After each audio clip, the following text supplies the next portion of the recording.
Hi, in this session we're going to look at the poem The Skunk by Seamus Heaney. We're going to look at the central images that he uses to convey his ideas. We'll explore language in detail. Then we consider the concept of defamiliarization and how that is used to create significance. We'll look at the cultural references that he uses which add impact. And then we'll also look at the use of any context to shape significance. We'll look also at the deconstruction of the narrative so that we can look at the sequence of the narrative and what it is actually focused on, and then explore the creation of the poetic voice to consider Heaney's overall viewpoint. Having had a look at those, what reasons did you give for ranking him in that way? You'll have noticed that they're all to do with things that are rather smelly, and in this poem we're going to deal with the traditional smelly thing, the skunk. And so I wanted to think about why that was an appropriate animal to choose and what our associations with it are and how we deal with that. Right, before we move on, there's another listing task for you. I'd like you to list as many ways as you can that in our culture we might express our love or feelings of intimacy for someone. Just make a simple list and think about how you might want to say to someone that you love them.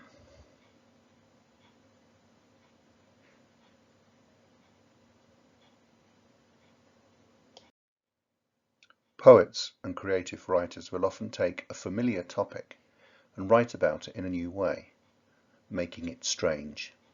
This making strange is comparing it to something we've not thought of before.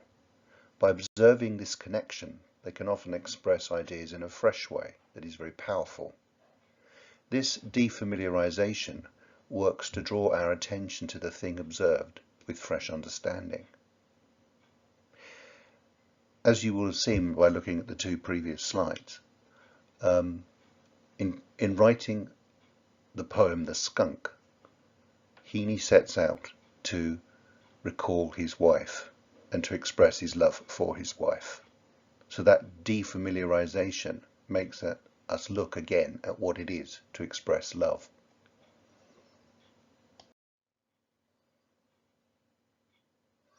In writing his poem, Heaney is in California and wanting to express his feelings for his wife, whom he recalls. He's writing this in the mid-70s, and they've been married for a number of years and have small children. But she's in Ireland and he's a long way away at the other end of a telephone. He recalls the poem and he says, "I started where I always like to start, in the ground of memory and sensation." So when we look at the poem overall, keep in mind that this is a poem addressed to his wife, but it starts from a very different position.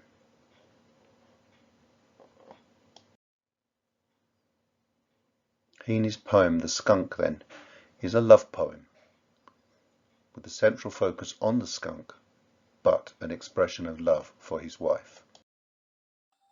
In the early 70s, Heaney worked at Berkeley University in California for a year. Reread the poem and underline any references to Californian cultural artifacts.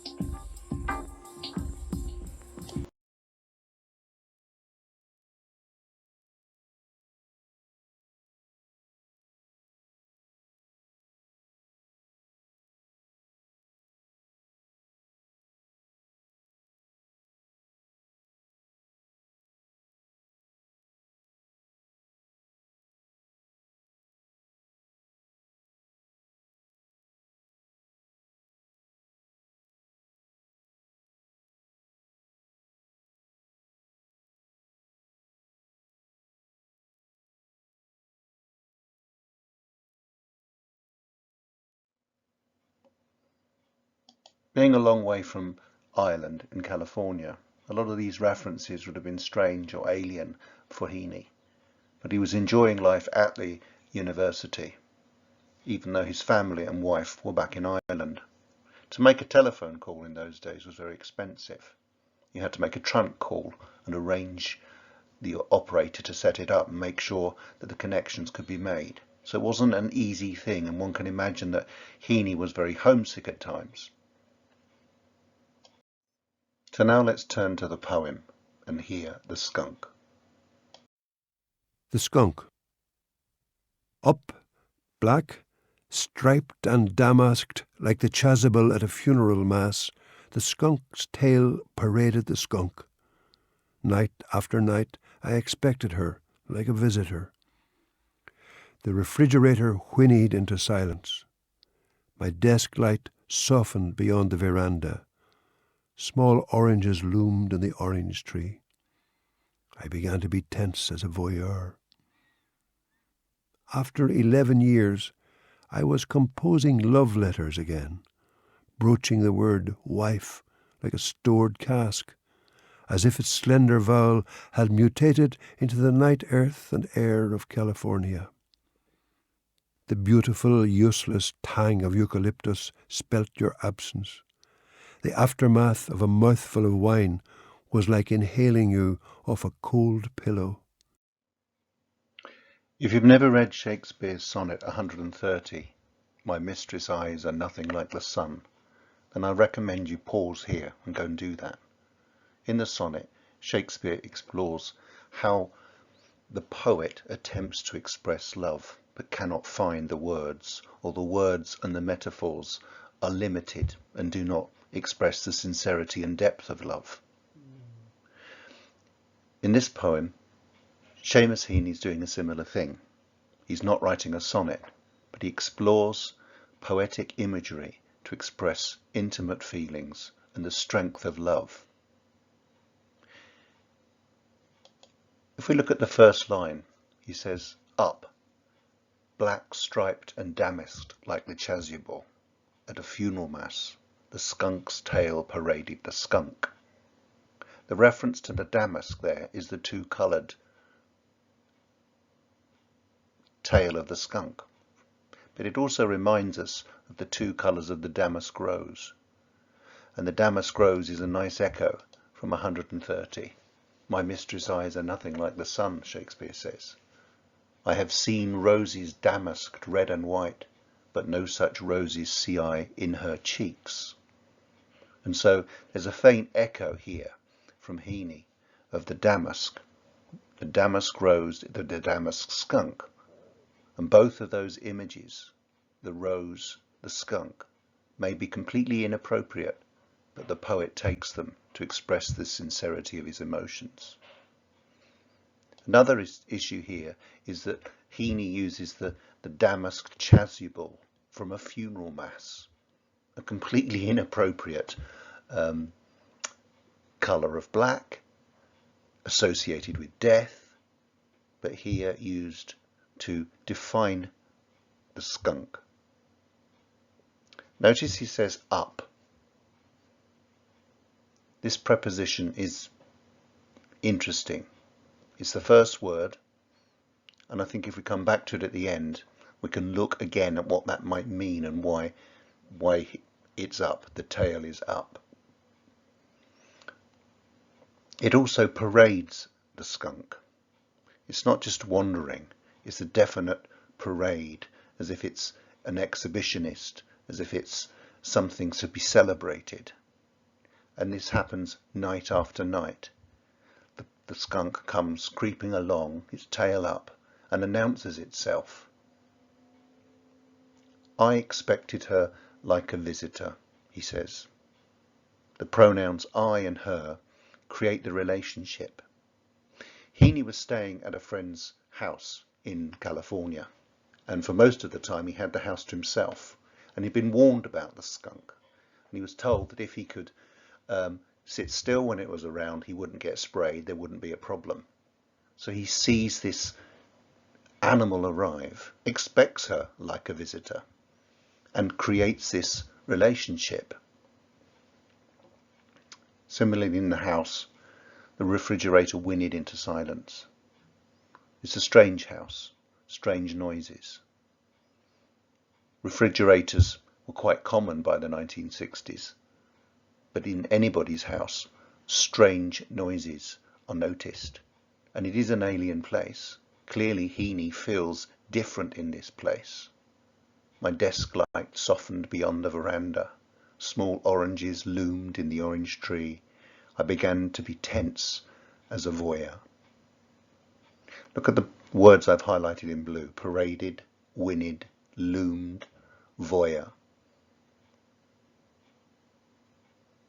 He chooses words which are significant and stand out. The parade, the celebration of this nightly visit. But the small oranges loom as well.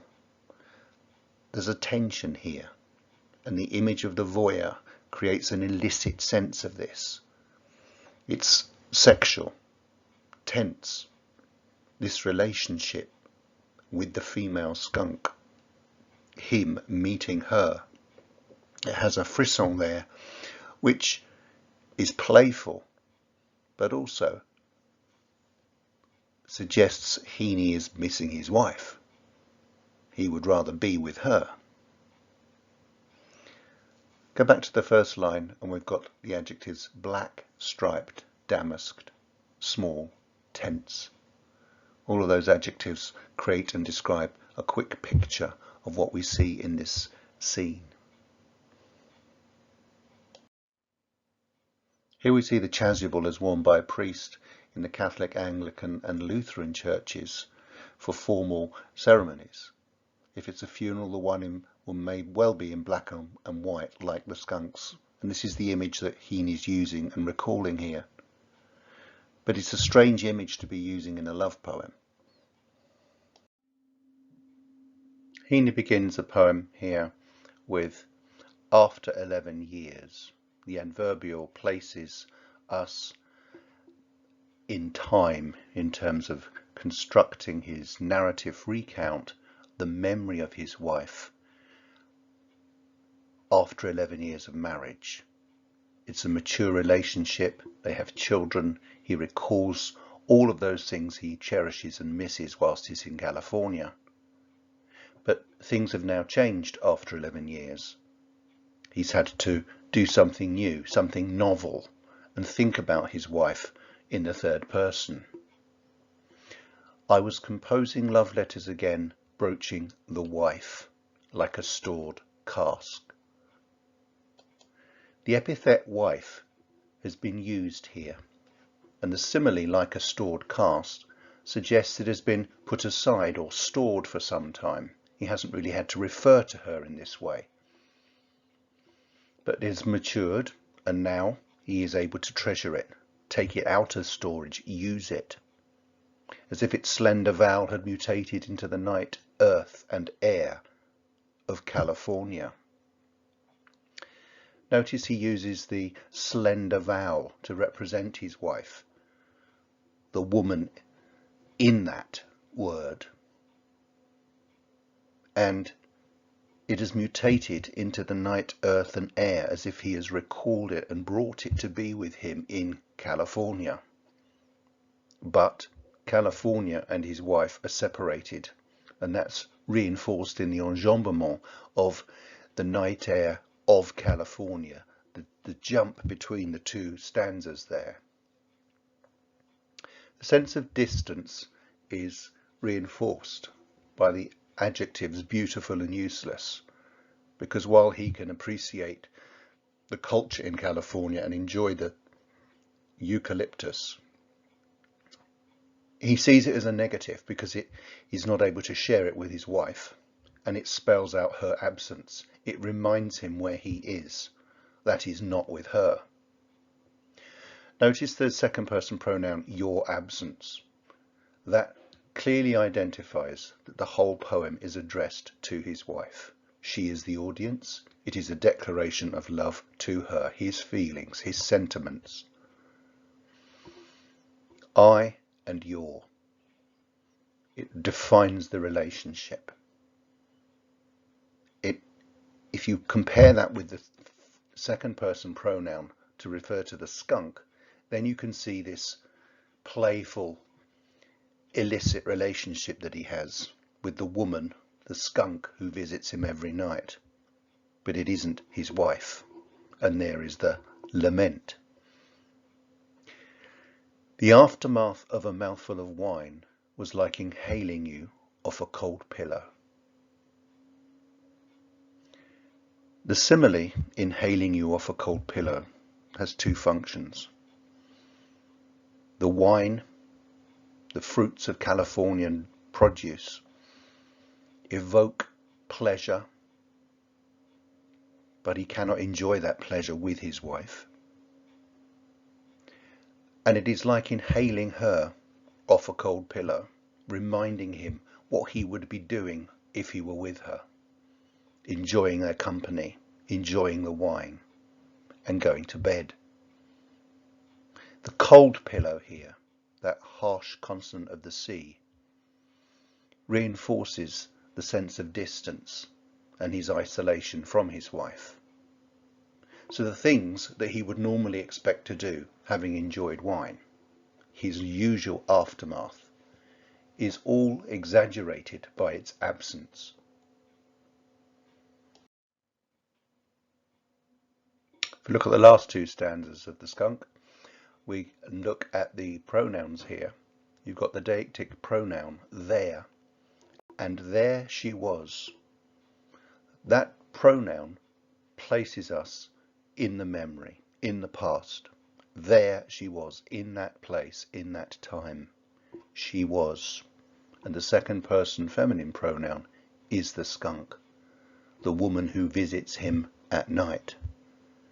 And if we then look at the list of adjectives he uses, these define her: the intent and glamorous, ordinary, mysterious skunk, mythologized, demythologized, snuffling the boards 5 feet beyond me. If we remember that the whole of this poem is a memory of her evoked by the skunk, by seeing her come to him in the night, then we have to relay all of these words to his wife. He imagines her coming to him with her intent, with her glamorous, ordinary, mysterious nature. Snuffling the boards 5 feet beyond me.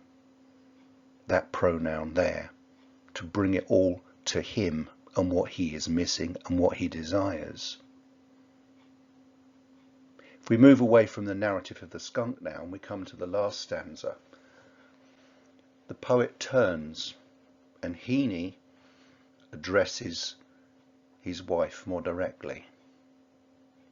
It all came back to me last night, stirred by the sootfall of your things at bedtime, your head down, tail up hunt in the bottom drawer for the black plunge line nightdress. At the end he breaks away from the skunk narrative and reminds himself what it is all about. The it here has an analeptic reference back to everything he's just discussed about the skunk. That all comes to him in the night before he's writing this poem, last night. And he's stirred by the sootfall of your things at bedtime. The memory of that soft thud, like soot falling down a chimney. The soft thud of her things as she disrobes at bedtime. And that recollection of another time, when naked she bends down to find the black plunge nightdress, the thing that will please him. There she is then, the final image of his wife, naked, tail up, and he, presumably, is up too. As he said, his poems were sensuous, and here this is a sexual fantasy, a sexual imagining of his wife, the other side of the world. So, although it's a poem about a skunk, Heaney uses the skunk as a central metaphor for a fond memory and evocation of an intimate moment with his wife. And so the whole thing becomes a glorious love poem where he expresses his most tender feelings for her and recalls the intimacy of their lovemaking. In Stepping Stones, Dennis O'Driscoll's interviews with Seamus Heaney, he said, "To this day I associate that visitation of the skunk with the erotic, and in poetry a recollection is as potent as an erection." He writes about the sensual nature of the poem and how powerful it is in terms of memory and evocation. And if you look at the poem and you take out the skunk and just associate the words in the poem, as I've done in this screen here, you can see the more positive view, the more powerful, evocative view that there is of his wife. Recalled, remembered, evoked as he sits in California alone. Now on this slide, I'd like you to pause the video in a second, and I'd like you to take a text and highlight short and long vowels, and I want you to explore this time how the vowels vary. When does he use the short vowels? When does he slow the poem to focus on the longer vowels? Take some time to have a look at the text and possibly use a clean copy of the poem for that one.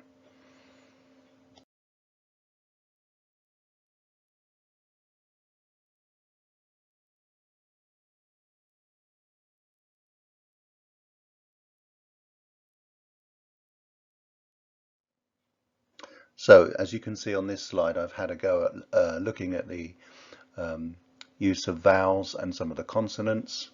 So in the first line you've got up, black, striped and damasked like the chasuble. At a funeral mass the skunk's tail paraded the skunk. Night after night I expected her like a visitor. If you look at the longer vowels, they tend to fall on the most significant things, like chasuble, funeral, tail, paraded, night after night, I, her, like visitor. All of those things enhance and strengthen the intensity of his desire for his wife, seen through the parallel of the visitation of the skunk. The skunk itself is shown in plosives: black, striped, damasked, skunk, and night after night. The night after night creates that tension. The refrigerator whinnied into silence. My desk light softened beyond the veranda. Small oranges loomed, and the orange tree I began to be tense as a voyeur. In this poem there is a slight sibilance of silence, desk and softened, and then the sounds become more muted with veranda and loomed and oranges and tree and voyeur. So you're moving to fricatives of loomed and oranges, the plural there, and voyeur. After 11 years I was composing. It all becomes softer and muted, and even the love letters is not a very strong S sound, broaching the wife like a stored cask. I've already mentioned that she has mutated the night, earth and air of California. That enjambement and jump there, the split reinforcing the distance. But also you've got the sibilance then of that disjunct, the beautiful useless tang of eucalyptus spelt your absence. That fricative sibilant sound becomes muted in the aftermath of a mouthful of wine, was like inhaling you off a cold pillow, and that sensuous enjoyment imagined of his wife is reinforced with those longer vowels.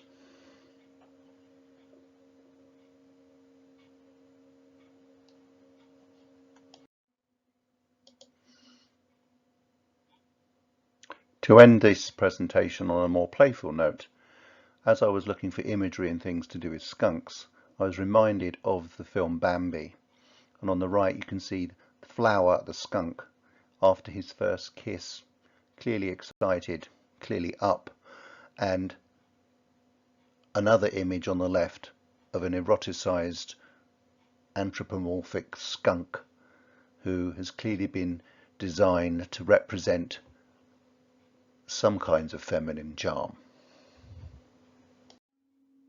And in this final scene we see Flower getting his first kiss, but I've shown it from the voyeuristic point of view that reminds us of the voyeuristic aspect of the skunk as Heaney recalls it earlier on. I began to be tense as a voyeur. There's a sense of the skunk's visit being something illicit, as if he's calling to mind his wife in her absence, as if there's something less than pleasant about that for Heaney, because he would rather be with his wife. And so we'll leave Flower here.